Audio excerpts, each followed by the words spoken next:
बेटा कभी कभी डर भी लगता है कोई नया तूफान न खड़ा कर दे। नहीं अब्बा जी, आप परेशान ना हो। ये कोई तब्दीली, प्लान या साजिश नहीं है। मैं उसे बचपन से जानती हूँ। मैं तुम्हारी बात पे यकीन कर लेता हूँ, लेकिन मुझे तुमसे एक बात कर। जी अब्बा जी बोले, मैं सुन रही हूँ।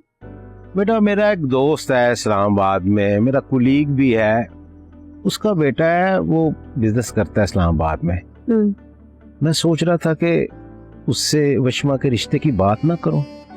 देखो बेटे, मेरे जैसा बाप जो होता है ना, बेटियां जवान हो जाए तो सोच सोच के ना परेशान रहता है कि कब उनका ब्याह करके इस फर्ज से सुबकदोश हो जाए।